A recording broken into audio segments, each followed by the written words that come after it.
All right. In 3, 2, 1. Torb, good afternoon, good morning. What time is it there? Morning. It's 11 a.m. Dude, and I'm very appreciative of you jumping on this early. I don't know what time your day starts these days. I know things have been 6? Yeah. Dude, so I've been up this morning since like 7:45. Do you believe in the paranormal or like ghosts and shit like that? I mean, I believe that there's things out there that we don't know, but Never really, I like mean, never like anything like where you're like for sure this is something, right? yeah, no. Dude, okay, so this is gonna sound insane, but I literally over these past couple weeks, like randomly, since coming back from this fucking prison, this scary haunted prison that I went to with Jake, it was so dumb. Anyways, but since this has happened, I've come back, and once or twice a week, I'll get woken up by some of my favorite smells, but nothing's being produced in the house. So and every time it's been at like 7:45 every single morning. It's been at 7:45. So at 7:45 this morning, I woke up and one of my favorite smells would, and this is gonna sound so fucking weird, is my roommate Trey. He has a specific body wash, and whenever he showers, he'll take like a hot shower, and the steam and that smell will like kind of float through the house, and I like it. Like it's a super weird whatever, right? And this morning I woke up, bro. I was like, oh my god, is this motherfucker showering at 7:45 in the morning? And I step outside, and dude, there's nobody there. There's no smell. There's no nothing. It was the weirdest thing, bro. I will say that I know that dreams can affect other senses in a lot of ways, so that if you have a strong memory of something, smells can come along with that, because smells are just that much. Because I've smelled things before, just like, where the fuck, and Really? it's just me remembering something. Yeah, so the way the mind works is smell is actually part of your memory. So I mean, Yeah. I can absolutely see if you're in a deep sleep, like REM sleep, and you're remembering something from like a time or something that makes you super happy. I could absolutely see you being able to smell it. That would, God, it was so weird, man. And before I woke up to like my mom always puts like, she cracks like fresh cinnamon sticks and she puts them like on the stove top in like some water, and like, dude, and anyways, God, that was so weird, man. Like, so I've been up all fucking morning, and that's not like me, because I go to bed at like 3 or 4, and then like today, like I literally right before this podcast, like right before we went live and we started talking, I've been up for like 10 minutes, bro. Like I had to pass. I passed back out at like 12. I was watching some shit on YouTube. I was like, man, I gotta get some sleep, or I'm gonna be dead for this podcast today. But but I know, but again, that goes back to, we just got totally off topic. But again, that just goes back to, I'm appreciative of you being on the show. I know it's early for somebody like me over there. So you being like, hey, let me hop on here at 11, especially with what you do and what you've got going on, I'm very appreciative. Thank you. Bro, you don't work in Sweden, and those fuckers are just like, hey, it's 4 p.m. here. Yeah, but it's 7 a.m. here. Fuck off. Like, yeah, dude, you're one of a couple of people that I've talked to that are in the industry that is 24/7. There is no real weekends. There's no real 9 to 5 aspect of things. And so, like, for the people who are out there who have no idea who you are, who are you? Explain to me, like, what your title is, job, everything. Like, lay it all on me. I mean, I can't tell you everything because I literally do everything. So my actual title, it's weird, is programming producer for DreamHack. We're an esports and events organization company. We hold gaming festivals around the world, and my job is to create content for the show. So I not only am the influencer manager, I'm also kind of a community manager. I'm also kind of, anything and everything in between. I created D&D speedrunning with D&D specifically, a new way to actually run and play D&D. I've created factions for it, which is basically, ways for community to engage. I run all of our charity and organization within the US. I help organize a lot of different things across crew, and I came from crew. Like, I actually was volunteering for 2 years with them before I even started. I started cosplay in the US. I started panels in the US. Jesus. Like, I've done a ton of stuff for DreamHack as far as like building things out. I've helped build LAN up. I've helped, like, there's nothing I haven't touched Dude, it's when it so comes to DreamHack. insane. Yeah, man. So Seeing you at DreamHack events is, um, dude, you look like you are getting your ass kicked. And one of the funniest things that I think about the events that I always keep up with is you track your steps, and you track like the workout for the day to really show yep. how much you're out and about and how much you're not just at one specific spot. Because for me, as like a content creator that's actually under your belt, I mainly look for you at the stream studio, right? So Yep. at every DreamHack, there's always an opportunity for people to come in and stream, and kind of showcase what you got there on a semi like stage-esque, right? I'm not gonna say you're up in front of thousands of people, but you've got the opportunity to have all these different eyes come walking by. Yeah. And so the majority of my time is mainly spent at that little area. But dude, whenever I end up showing up to those events, I know like 30 minutes prior, I have to be like, "Hey man, where are you at?" And then you'll be like, "Listen, I'm here, but I'm about to have to go here, and then I'll try and find you soon, whatever it may be." But yeah, dude, the steps that you take during these DreamHack events is insane. It's insanity. So the crew calls me Houdini, and so do a lot of people, because It's true, I'll literally bro. be Yeah. on one side of the event and they'll be like, "Hey Torbin, where are you at?" And then I'll literally be on the other side of the event and be like, "How the fuck did you just get there?" I'll be like, Dude. I walked. Like, what? I don't understand what the problem is. I What are walked we here. missing, bro? Like, Yeah. For me, I'm always in a state of everything's on fire, everything's broken. Yeah. So I'm in the fix it mode. And so a lot of people take that as, Torbin's pissed off, don't fuck with him. It's like, no, Torbin's fixing things, don't fuck with him. Right. But if you need something, fuck with him, because you need something, Of course. right? But that's just kind of my mindset, because I always have to look at things of what's the worst case scenario, especially at events, because everything breaks all of the time. Right. I can't even tell you how many fires I put out in like the first 3 hours of the day, let alone the rest of the day. Like, I go from usually 7 a.m. until 2 or 3 a.m. every day. Yeah, for 3 I days know. straight. God, it's so insane. And I had the opportunity at the last DreamHack event, which we're definitely going to be talking about future DreamHack events on this podcast today. But at the last DreamHack event that I was at, which was in Atlanta, I think we got there the day before the event, so we got there on like a Thursday. And Thursday, we had scheduled it out to where you were like, "Hey, man, if you come through, if you get here on Thursday, like kind of early, kind of late, whatever it may be, give me a shout, and we can see about trying to let you come in and check everything out." You were like, "Whether or not that can actually happen or not, I don't know." And that night, every computer in the stream studio blue screened. Every single one of them. Yeah.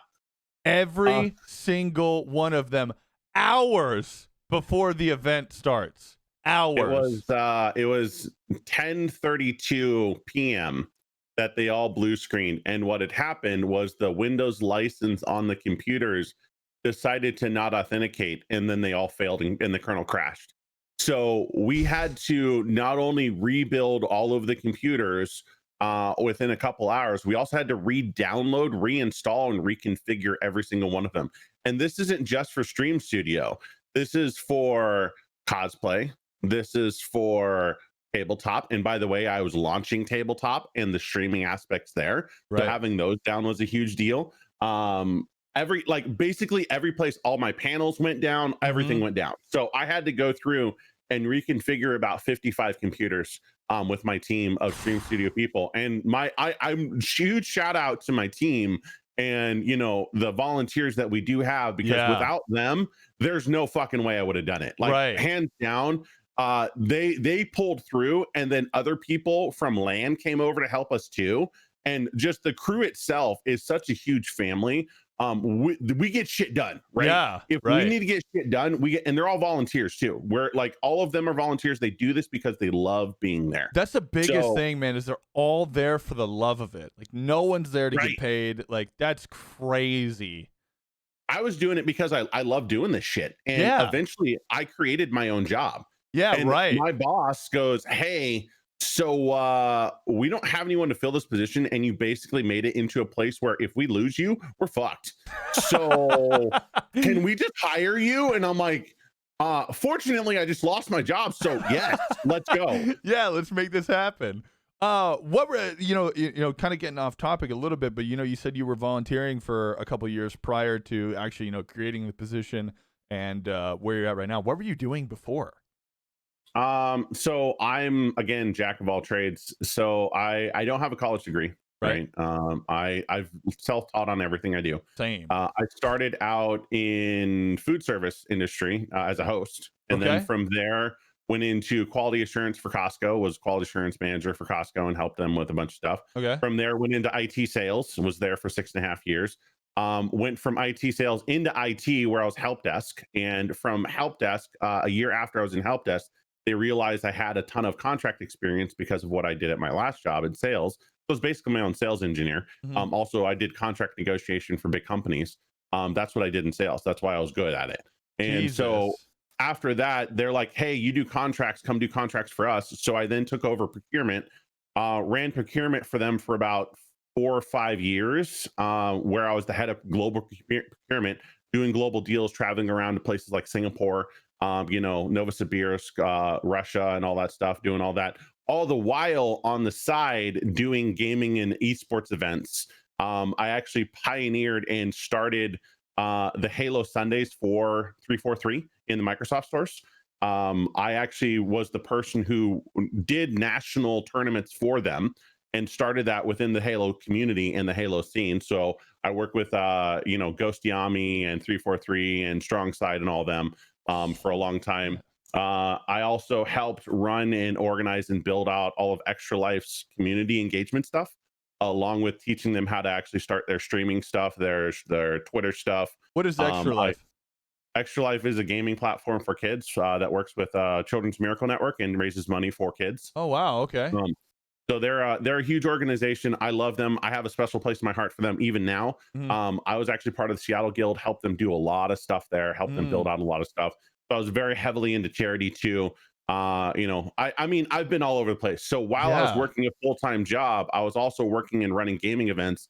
Like I even started one of the first Hearthstone fireside gatherings. Like I was one of those, like the first initial people at Virtual Sports here in Washington. We ran the first Hearthstone fireside gathering, and I had a tournament of like, I think 70 or 80 people that we streamed live. We had a ton of people come out, and it was a $100 tournament. Like it was silly. But like I said, I've been all over the place. I've done a lot of stuff. I know a ton of people, but I've always been in the background, and I was never really forefront. And from that, I mean, that's basically my career. Is like, I'm working a corporate job while I'm doing gaming events because I wanted to be in gaming. Right. And 10 years ago or 11 years ago, when I got married, I told my wife, "Hey, I want to be in gaming. This is where I want to go." And I just started chunking at it and slowly getting to where I wanted to be until I started working with DreamHack. And then from there, I was like, "All right, this is it. This is where I want to go. This is who I want to be with. I want in." And so I started working until I got that job.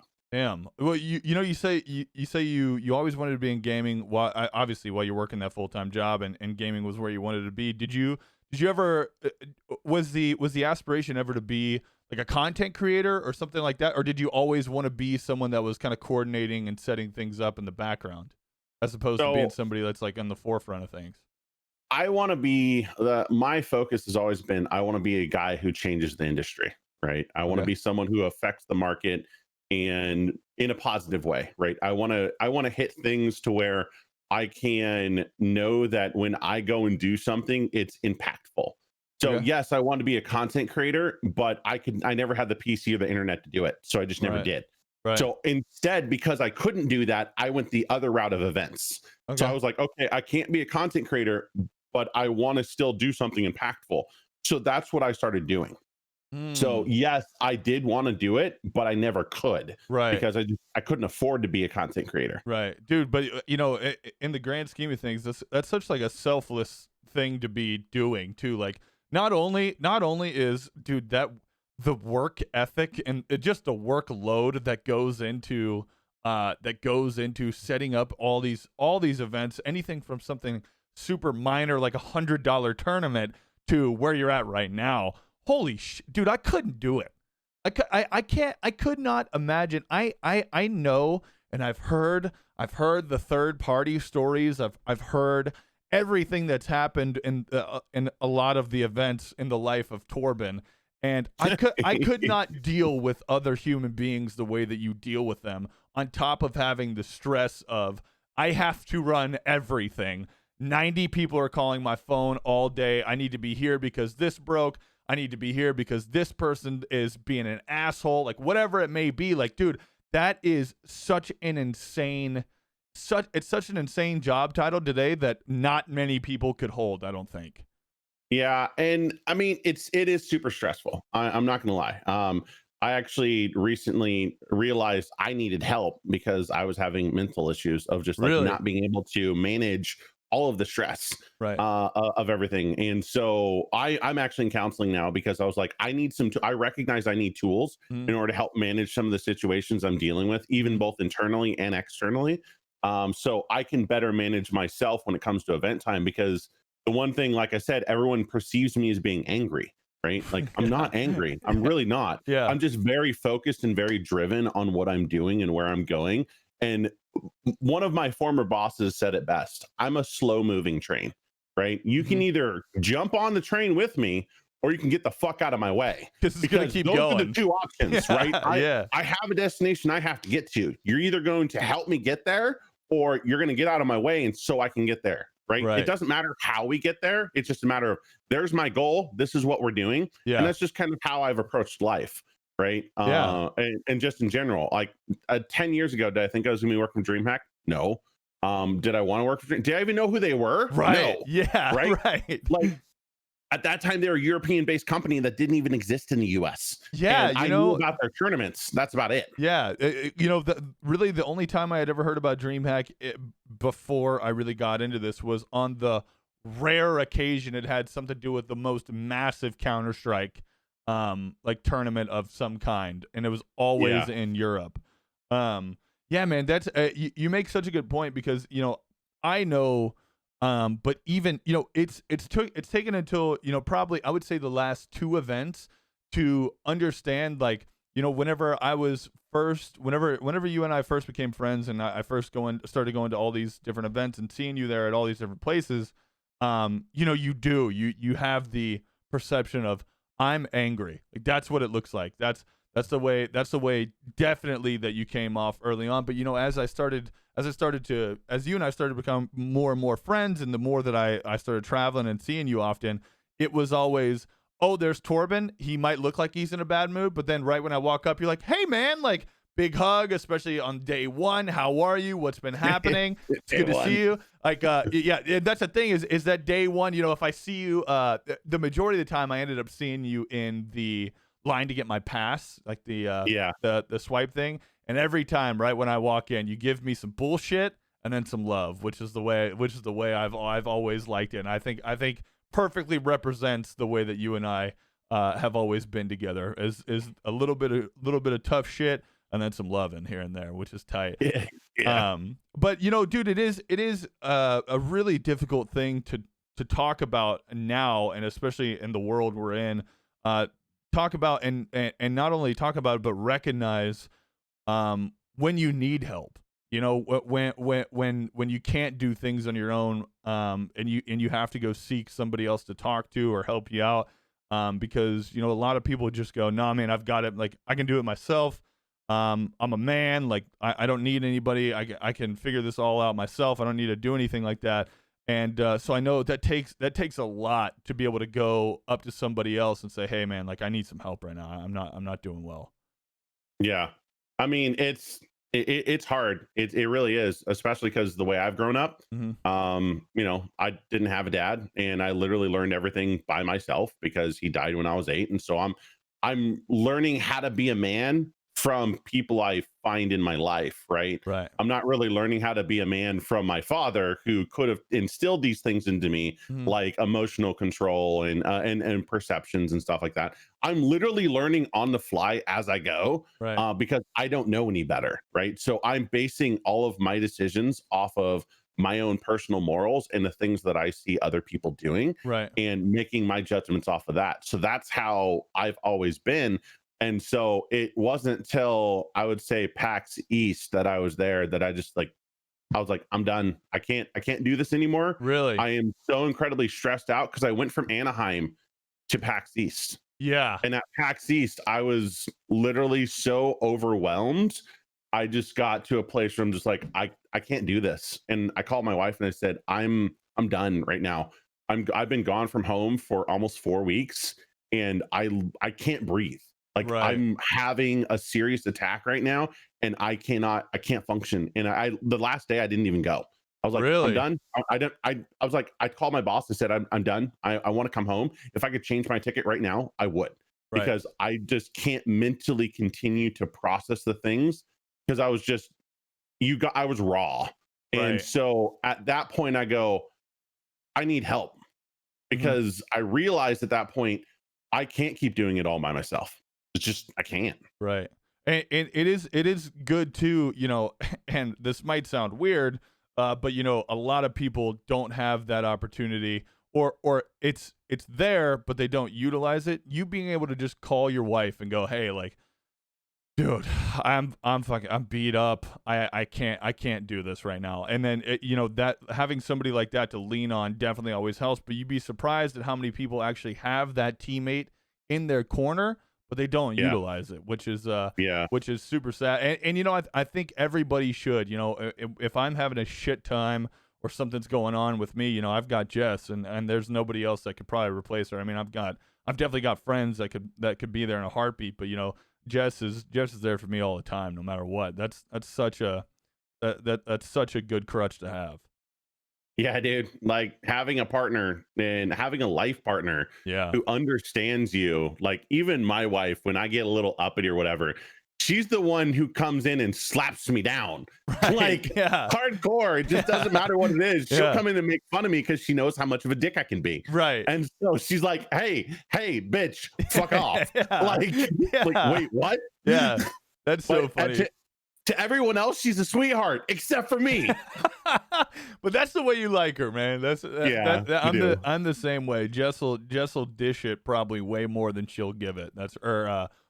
She'll dish more shit out than more than she'll give love out. I think it's fun. I Yeah. definitely think it's fun. Another thing too is that you talked about is your boss. You were able to call your boss and go, "Hey, man, like, dude, I'm fucking dying right now too." Your boss has been not only a meme around a lot of the DreamHack events, but also seems to be overall a super great dude. Yeah, I've he only got is. the opportunity. I think I've met him once. I think I've met him once with you for sure, where like I actually was able to like go up and shake his hand and say what's up for like a brief moment. But other than that, having a boss like that too is somebody that can understand what you've gone through is also super rad to have.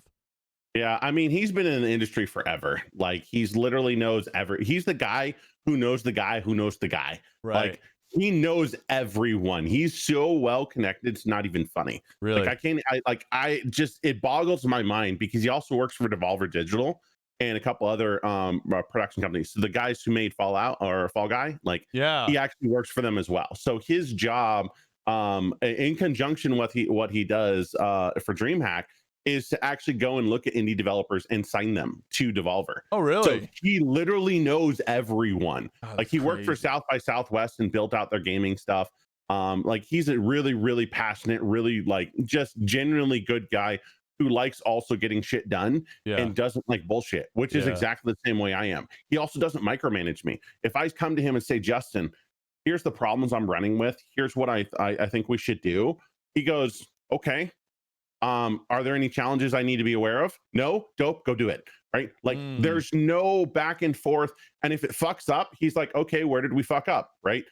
How can we fix it for next time? Right. Because this isn't going to happen again, right, Aaron? No, it's not going to happen again. Cool.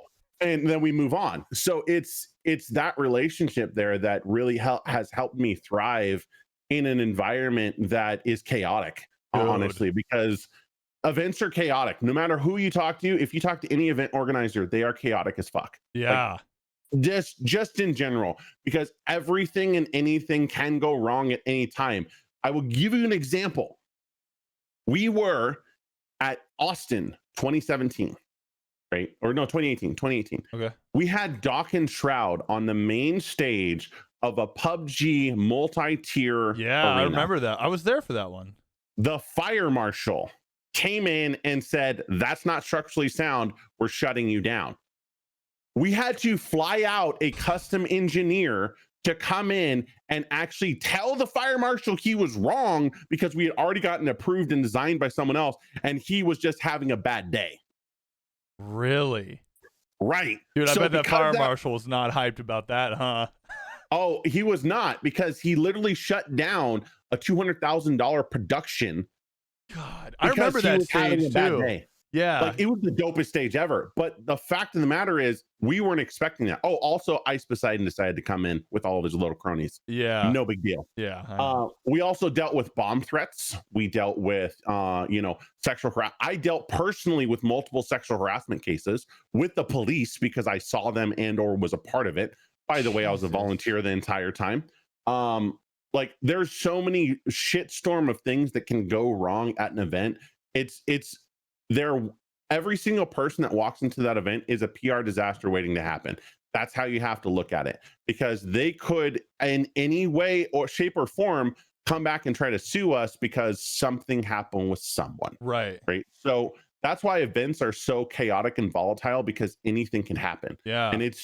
And both good and bad. I'm not going to say sure. bad. Yeah, for sure. Can happen too, because we've had some stupid nutty stuff. Like literally, we had a esports show for Discovery coming in and filming inside of DreamHack Dallas, which is so rad. Yeah, God, that's awesome. None of us knew about that. Right. Just happened. Yeah, that's crazy. You talk about the plethora of things that could without question go wrong, that will go wrong. But in this day and age and everything that's happening in the fucking world we live in, man, the sexual abuse and everything like that that's going on at an event, it has got to be top tier. Like, yep. I don't know, but I would say, aside from, you talk about like the bomb threats and shit like that, I would say that's got to be number 2 on the list of things that has to be dealt with. What are you guys as a company doing to, try and prevent a lot of this stuff from happening? So we have a zero tolerance policy for harassment. Right. Just in general. Right.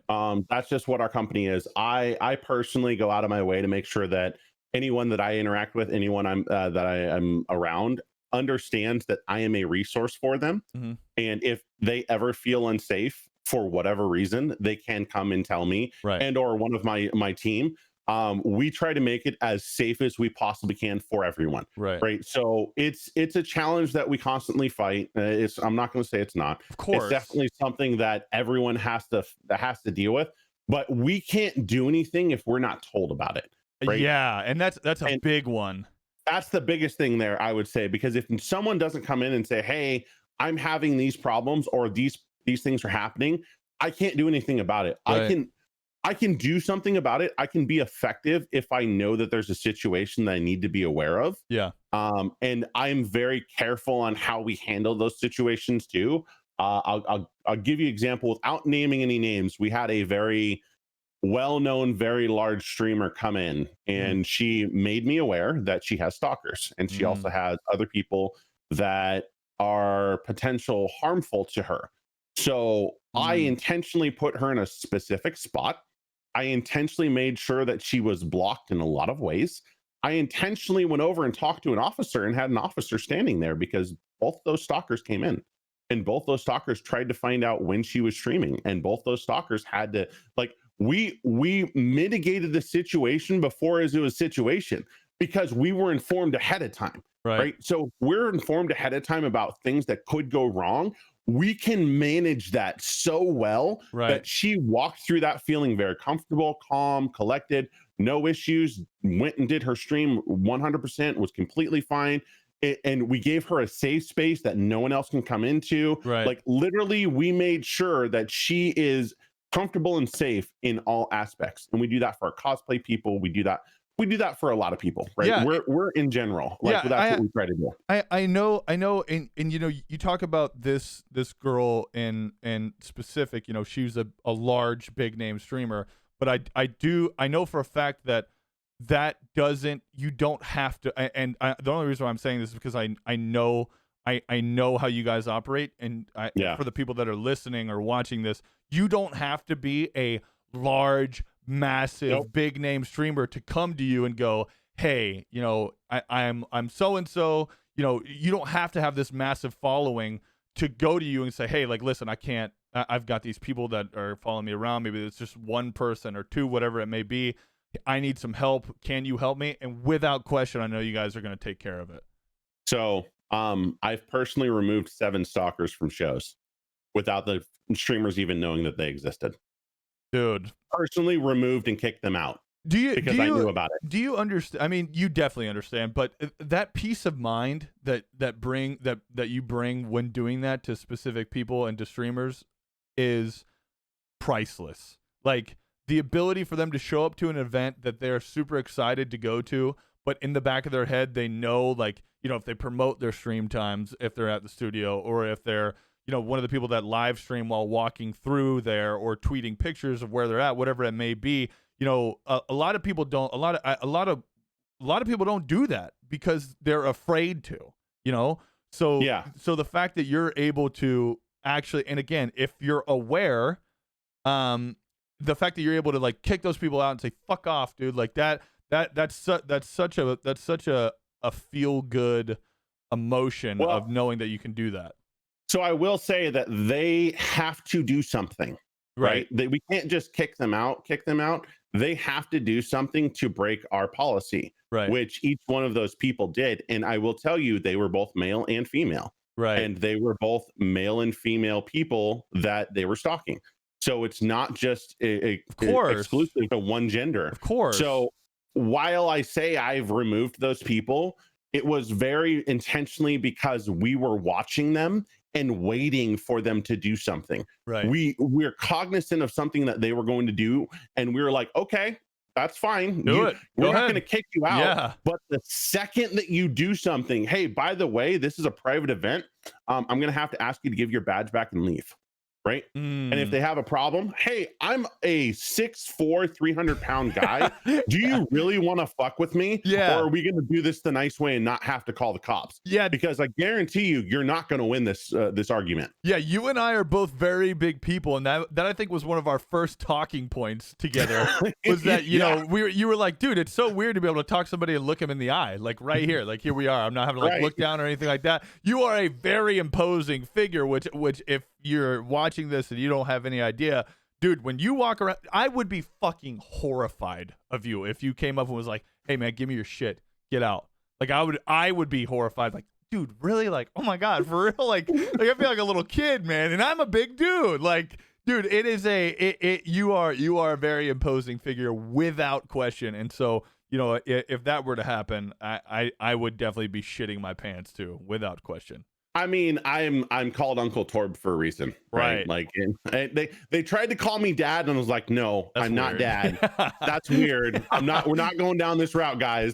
So I've said instead, I'm Uncle Torb. I'm fine with that. So that's what the crew calls me. But they know when I come in, and if shit's going wrong, that whatever's happening, we better fucking help him. Because I'm usually trying to fix something, or there's usually, so if I walk in and say, hey, I need 7 security people, fucking shit's gone wrong, and they ain't gonna question me. They're gonna come with me, right? And then that's when I go and handle it. And I'm like, I, as a person who care about my event and care about the people who are attending my event, take security and safety very, very personally. Right. So if you are going to do something at an event, even if it's not my event, if you're going to do something to someone I know at an event, Mhm. you better damn well fucking believe I'm going to get in your face. Right, Even yeah. if that means I'm going to get kicked out, I'm going to get in your face for being that kind of shithead and doing something that you fucking know you shouldn't. Right, yeah.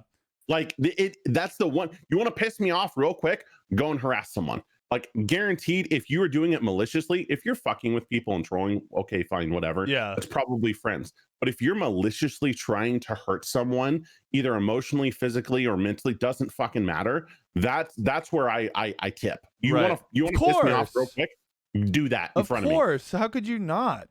And you know, another thing too is, you know, we're right now we've been talking really specifically about the event, right? When you're at DreamHack. But do you get more complaints? Because one of the things that you guys at DreamHack also do is on Sunday, or the last day of whatever the event is, generally speaking, there's a big party at a bar or a club that you guys rent out, and it's specific to these people. How many of these sexual harassment things are coming? Do you think there's more coming from the event itself or the after party? The event. Really? 100%. Because there's more time spent. You have to look at the amount of time spent. Now, there is alcohol involved at those after parties, but 99% of the time, we're not hearing reports from the after parties as much as we are from the event. Right. Because the event, there's more likelihood for something to happen because the amount of time that's being spent there. True. So Yeah. if you Just like look all at- day. Right. So not all day, not just all day, but you have the night as well. So Yeah. Friday night, they're going to go out and party. Saturday night, they're going to go out and party. Sunday night is no fucking different. Just because we're throwing a party doesn't mean anything. Right. I think I've heard about 3 or 4 cases at actual after parties itself that I know of personally. I'm not saying that they don't happen, because they absolutely do. Absolutely. But we, again, try to take security into account. So yes, we may be there, but even me being the guy that I am, even if I'm drinking, doesn't fucking matter. Yeah, like, I know. I am making sure that people are okay and safe. Yeah. Regardless of what's going on. Yeah, you know, it's a weird thing, man. It's a weird thing to see you because, you know, generally, well, actually, all the time, no matter what, you don't drink until Sunday. Nope. And Sunday, you let loose a little bit, but you can still see that you're on the clock. It's weird. Yep. Even in my drunken state, I've still been able to see you doing a job where, like, you know, there's been times where you've come in and checked up on me and be like, hey man, you doing okay? Like, what's happening? Like, what's been going on? And then you bounce around chatting with people, see how everybody's doing, making sure everybody's you're still doing the job, even on Sunday night when you're quote off the clock and it's time to start drinking and finally letting loose and finally getting a decent night of sleep. There is no off the clock. Right. From the day I land, which is usually Sunday or Monday that previous week, to the day I leave, there's no off the clock. Right. I don't literally shut off until I get home. Yeah. And that's just a constant state of mind, because you have to be in that mindset. Right. Because as we've just experienced with a lot of the movements that have been going on social media, you have to be very cognizant and aware of how you handle yourself, no matter what. No matter what, dude. We're in 2020, the cancel culture, man. Crazy. Right. I mean, it's not so much that it's the cancel culture. I'm talking more of like, you need to be aware of how you handle yourself around people, because you are supposed to be in a business. You are supposed to be professional. Right. And that includes streamers. So if you're a streamer, you are a business. You are liable to the same things a normal business is. Therefore, I'm going to treat you as a business, right? No matter where I am and how I'm functioning, that is always on my mind of like, okay, what could go wrong? Because as I said, everyone's a PR disaster waiting to happen. It's just a matter of how and if, right? It could be simple as like you going up to someone and saying, hey, you're cute, and then them taking that wrong, right, and then spinning that off. Right. Yeah.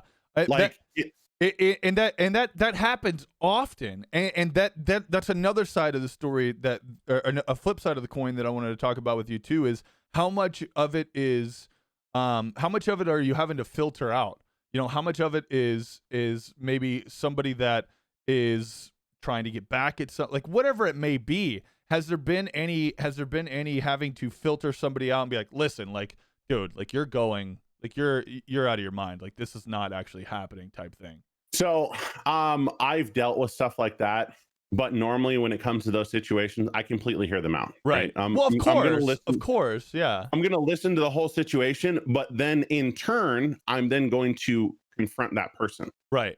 So I'm not going to just leave it at face value. Yeah. I'm going to go and say, hey, this is something that came across my desk. I want to talk to you about it. Mhm. I want to find out, your side of things. And because a lot of times what we find out is that the way that it was taken was not the intention. Right. And so that allows the other party to go back and say, hey, you know what?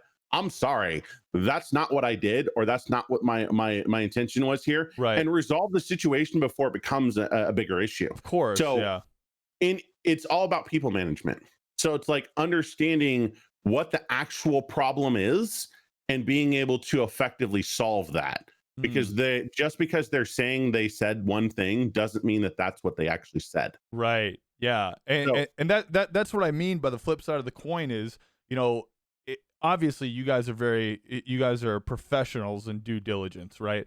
So you hear one thing and like you just said, you don't leave it at face value. You go into it. All right. Start calling people, start going to talk to people in person, whatever it may be, and then figure out both sides of it and then kind of start to make the assessment on things. That's what I meant by filtering things out. Like, all right, let's hear everything. So it depends on this. It really depends on the situation, right? So if it was a stalker coming to me and saying, hey, this person sexually harassed me, I'd be like, doubt it. Yeah. I highly doubt that. Right. But you know what? Give me your report. I'll take a look at it. Right. And if the facts don't really add up, because timelines matter, facts matter, of course, and everyone's perception matters. So I'm going to take a look at that and be like, okay, so you said XYZ sexually harassed you at the after party. Did you get an invite to the after party? No, you didn't. Okay, so how did you get into the after party? All right. Yeah. So you got in the after party by sneaking in. So you technically shouldn't have been there in the first place. So you were skirting our policies and rules. Therefore, this report that you just gave me is null and void. Right. Because you are lying. Yeah, of course. You literally just lied to me. So how can I trust anything else that you just said? Of course. God. That's happened, by the way. Everything that you're saying, there's not one part of my body that's going, this isn't true. This has never not happened. Of course it has. Yeah. Dude, you've been in this industry for so long. Of course you've seen the full spectrum of everything. I can imagine, but then I also can imagine you probably haven't seen the worst of the worst. I don't want to see that. Right. I don't want to be near that. I don't want to be about it. Like there's some things that I just won't even touch, or even go near, because I know that it's just going to be a problem. And so I just remove myself from those situations. Like, all right, I see this going down a path that I don't want to be anywhere near. I'm just going to go back over here with my friends and have fun. Bye. Yes. Yeah, see ya. Bye. I got to go. If you come and see me afterwards, cool. But this is not what I want to be about. Yeah. Dude, I don't know why this just randomly sparked this memory. Do you remember at TwitchCon last year at the quote partner party that they had? And did you remember seeing the picture that was floating around of the beer table? Yep. What? It had 3 waiters at it. How could anyone possibly clear that idea? How insane is that? In 2019 at that time, but it just in this era alone, thinking that having a table full of beers and a bunch of other humans, like what? I got context from people because I saw that tweet and I saw it blow up. The one thing I will say that I know for certain and is true throughout, and this is probably going to offend people, but streamers love drama, and streamer loves creating drama because it gets them more views and bigger experience, and more people talking about it, and they love changing the narrative to fit what they want it to see. Some people, not all people, but some people. And I will say that I talked to several people. I will say I talked to the people who actually organized and ran that party. And that was a very specific situation where there were 4 waiters sitting there along with the bartender, and they were getting drinks ready for people. So it wasn't what it looked like, and it was spun that way. Shit. So I'm not saying that that's all factual. I'm not saying that like take that as gospel, but as someone who's in the industry, understanding what they were trying to do as the bar, trying to get prepared for the people that were coming in, Right. because they were going to be handing the drinks to people. They weren't just going to let anyone come up and grab them. Right. That table was manned. Dude, you just blew my fucking mind. Do you understand how many people out there right now are still in the mindset of the context that I just gave to you and have not even one bit even. Dude, there was nothing in my head. I'm generally speaking like someone who kind of like looks at a situation and is like, well, what if something else had happened? Like, what if there was something else? But the context in which I received that tweet and saw those pictures and saw those responses and everything that was going on with it, there was nothing in my head that was like, oh, well, what if they were, just getting everything, like what you just said, like. And you're blowing my fucking mind right now because I've been in that mindset this whole time since seeing that. Like, I cannot fucking believe that they would just leave a table of drinks out because that's what it was perceived as all across the board. Perception is king. Holy hell. Perception and narrative is king. That's why that tweet blew up, because people were like, oh, that's just roofies waiting to happen. And people will jump to conclusions before they know all the facts. And like I said, I was like, that looks questionable. I can understand that looks questionable. Yeah. But you also saw in that tweet, in that picture, because I zoomed in, multiple bartender hands that were right next to the cups. So somebody just slid up there and took a quick picture of the table. Right. Dude. So my God. I wasn't there. Right. I wasn't at that party. So I can't say factually what actually happened. Right. I'm getting secondhand information from people that I know in the industry and I trust, and because they were there. Right. And so that's why that went that way. And then once that happened, the bar was closed down. Like literally they closed the bar down until they cleaned all of that up and said, okay, no more pre-drinks. Like we're not going to get anything ready for anyone. You're literally going to order. And then the bar just got packed. Of course. They were trying to head off that packed bar, which is super because fair. That's like their bar. They're trying to serve people as fast as they can. That's their job. That's their restaurant. Right. That's how they make money. Yeah, of course. Especially something that's open. Yeah. Like you're going to have beers ready to go so you can just hand them to people, right? Yeah, That's what they were trying to do. They were trying to get ahead of the game. And you can't fault a restaurant for trying to do that. Of course and not. They were also understanding this was TwitchCon. This is TwitchCon. So do you really fucking believe that a restaurant would be that fucking retarded, fucking stupid, and sit and do something that would literally ruin their business? Right. By doing something of that nature.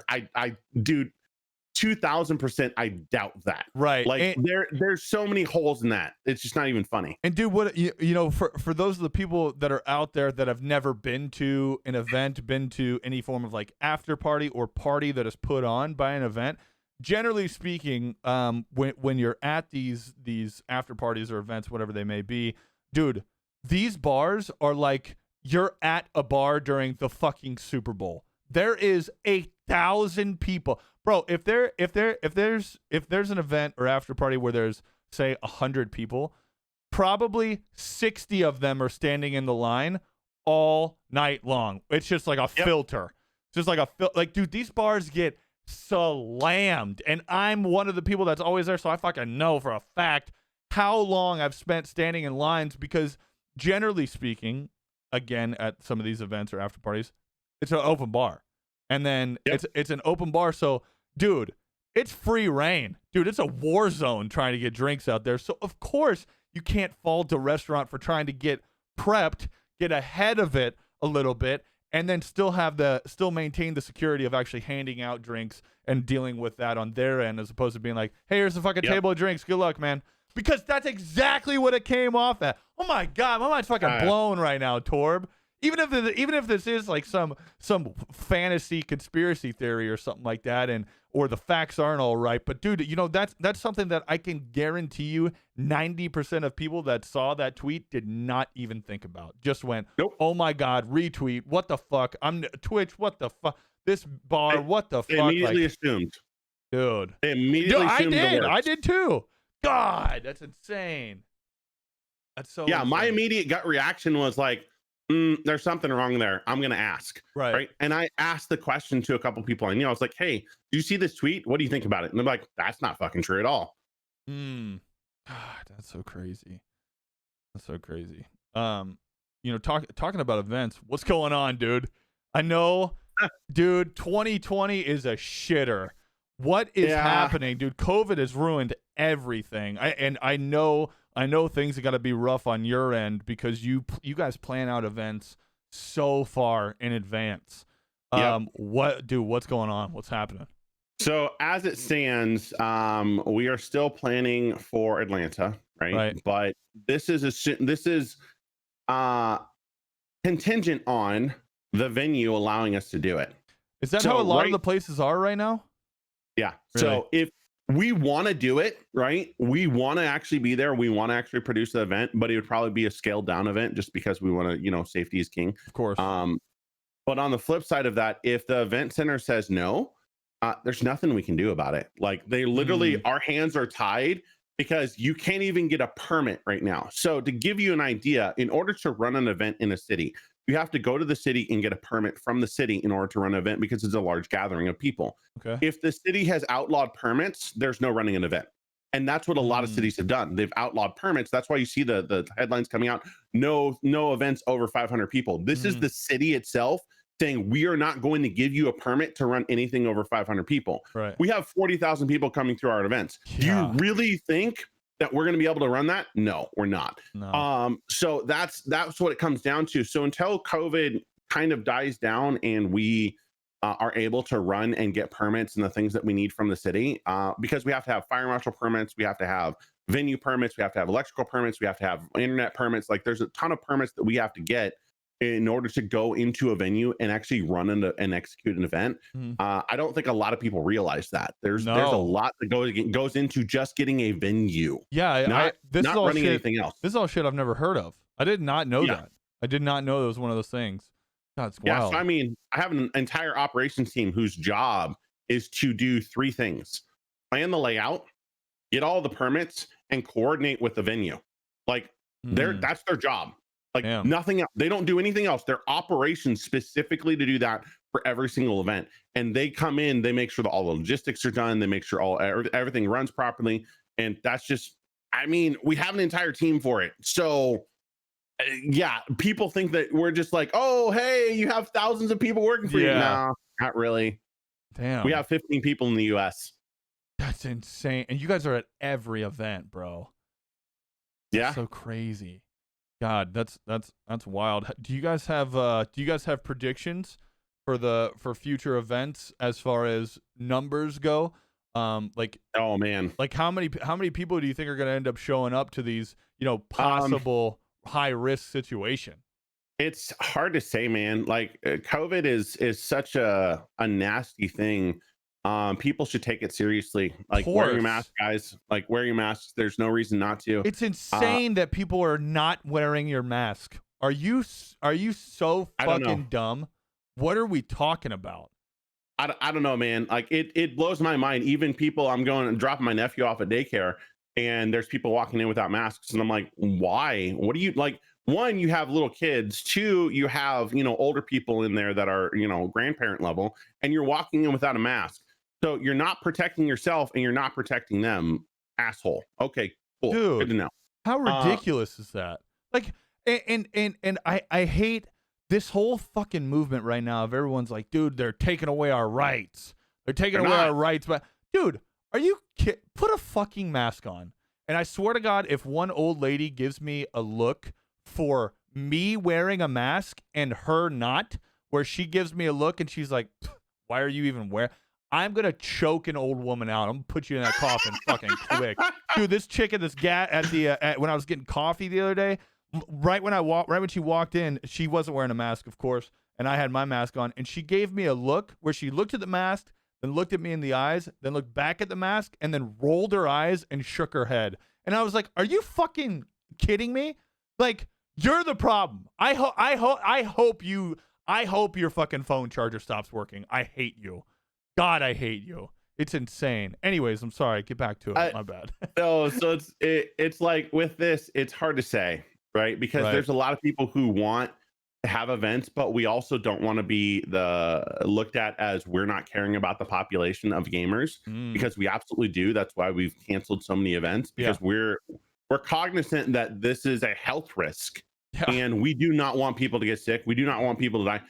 How bad would it look if we came back and the first thing that happened right after we left the city is spiking cases? Like, dude, not good. Not good on the brand. And we have such an international community as far as people that come over. We have people coming from Sweden, Germany, everywhere. Like they're coming from all over the world, and vice versa. So yeah, that's why it's like it's very tricky. So what we're talking about is what kind of things are we going to do health wise internally as well as at event wise in order to make sure that we can maintain and make the population feel safe enough to come. So those are the discussions that we've been having a lot internally, just to make sure that we have that stuff is at the forefront of our mind. Of what's on the table right now? What's on the table right now for some measures that you guys got going on? I can't really say because they're not really solidified, but I know that we actually are looking into, should we be providing masks? Should we be providing, sanitizer, like all of the different stuff that normal hospitals do? We're talking with healthcare providers and whatnot. So there's a lot of things that are being done, and I'm not privy to everything because I don't manage that at that level. Right. But I know that we are in talks with a lot of different people, including the cities, just as you maintain that we have those safety precautions in place. So there might ultimately be an entire team of health people that come out of this, as far as like being part of our events moving forward, of like, hey, if you're coming to the event, you have to do XYZ, right? Like, just know that if you come into the event, you have to have this stuff. This also might mean something like we're spacing out our BYOC stations farther apart. Right? We're doing things that are allowing them to still have that experience that they're looking for, but also being that health conscious. Right, dude. That's a real scary thing. All the way across the board. As an event manager and as a company as large of a scale as you guys are, and then also from guys and girls all the way down to people like me. Where I want to go to these events because they're so much fun. There's such an opportunity to network and really get your name out there. And while really enjoying yourself with a bunch of people who enjoy the same thing that you do, but at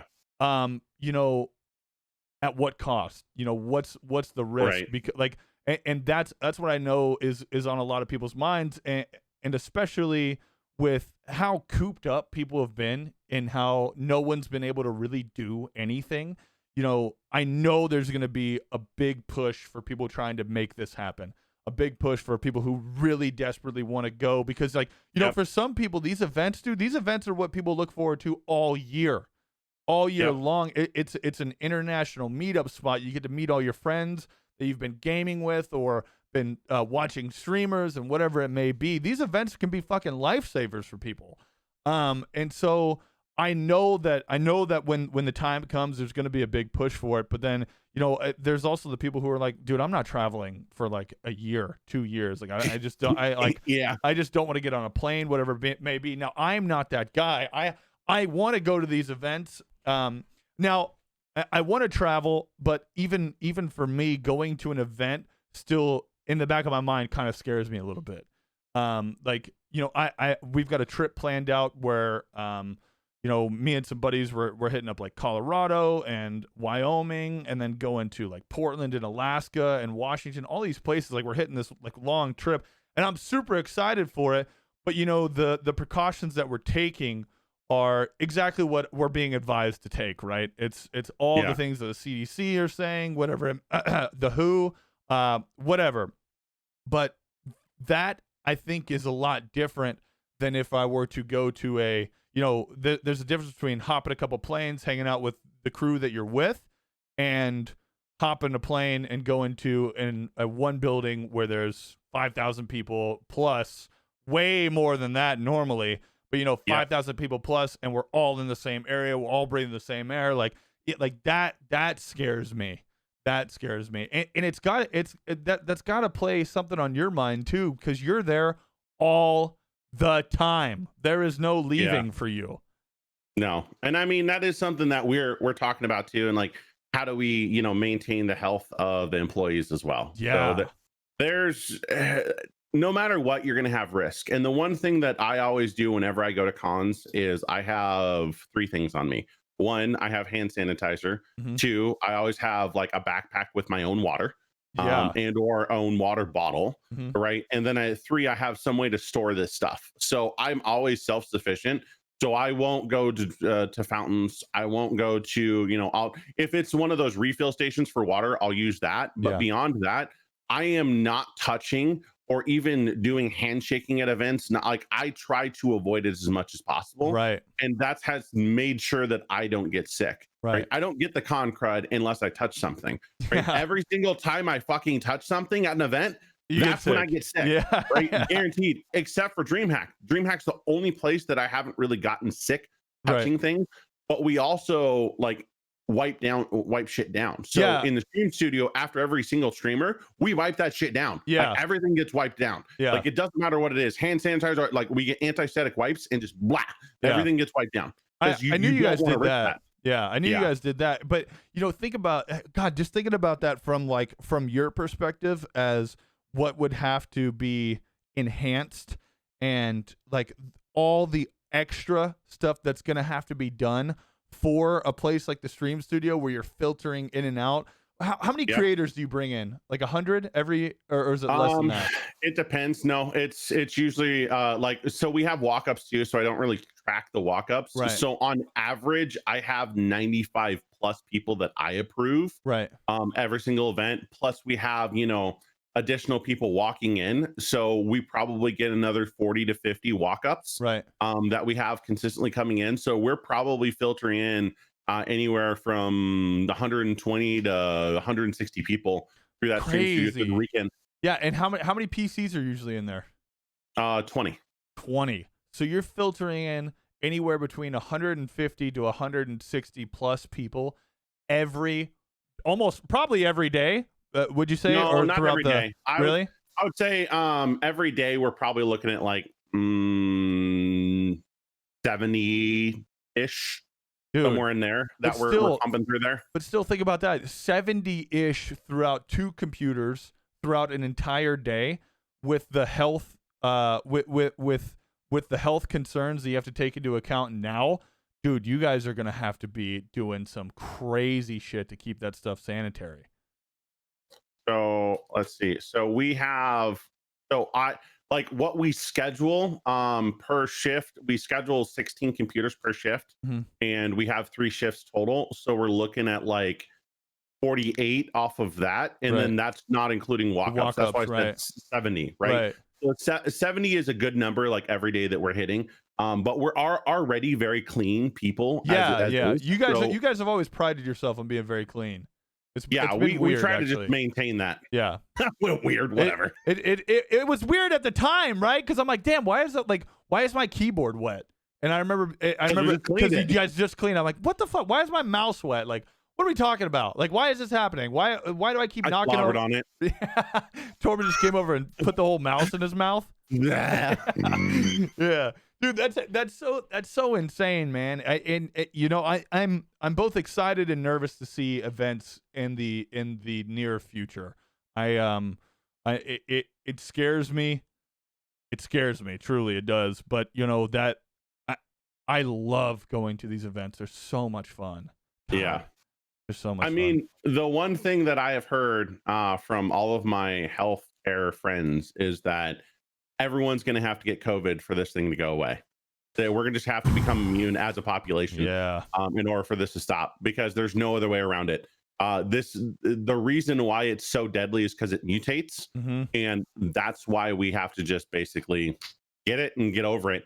Because there's no cure. They don't have a cure, and they're working on one, but it mutates. I know.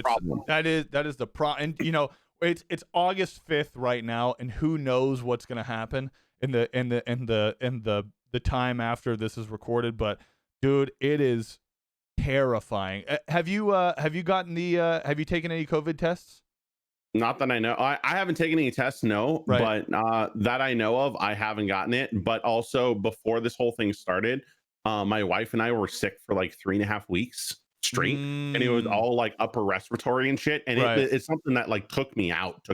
Yeah. So we think that we had it before it like became a huge thing, and Mhm. then we got over it and moved on with our lives. Right. That dude, I tried to order some tests for the house. I'm not out. I mean, I'm out and about on the occasion, but Jess is in the dental field, and so she is, dude, she's wearing full mask. She's wearing a regular surgical mask, then she's wearing an N95 over top of that, and her doctor is in a full like enclosed suit that has fresh air going. Dude, it's crazy. And and Yeah. Trey, my roommate is a bartender, and Oh, geez. and here, yeah, man. So like, I tried to order us a bunch of tests. I wanted to get the nose swab. I wanted to see if I could get the antibodies to see like if you've had it in the past and you've already beat it, right, and your body's got Yeah. it. But it's weird. They, as a regular citizen, at least right now, I've only tried a couple of different places. I can't get it unless I show symptoms of having it or have That's had weird. something in the past. Yeah, so I've gotten contact with a couple of different companies that have them, and I can't get it. I know I can go downtown and get something going, but that scares me too. I don't want to go down there. Yeah, I don't no, I want to go mean, there. I feel that, dude. Like, and I went downtown Seattle the other day because I was passing through it to go to my boss's house, Dude, and it's a deserted wasteland of nobody. Like, nobody's down there. No one, like, it looks like I've never seen Seattle this way ever. really, It was creepy. Like, it really, was. There's no cars on the streets. There's a bunch of homeless people everywhere, yeah, but that's kind of normal. yeah. Beyond that, there's nothing, man. Like, it was very, very odd. I was driving through there because I was like, okay, I just want to see what Seattle's like right now, and Yeah. just see, because I know that we're having a bunch of stuff going on. So I was Oh, like, yeah. hey, I just want to see what's happening. Yeah, you guys have downtown Seattle right now has their own Chaz or whatever it is, right? Yeah. Jesus, God, what a wild time we're living in. Oh, Yeah, man, it's crazy. Well, listen, dog. man, dude, how long have you had that puppers for now? He's 4 months now, and I think he needs to go outside because Oh, he's okay, it's okay flipping out. because we're ending it anyways. Dude, I appreciate you coming on the show. I'll let you let the puppers out. Where can the people find you at, Torb?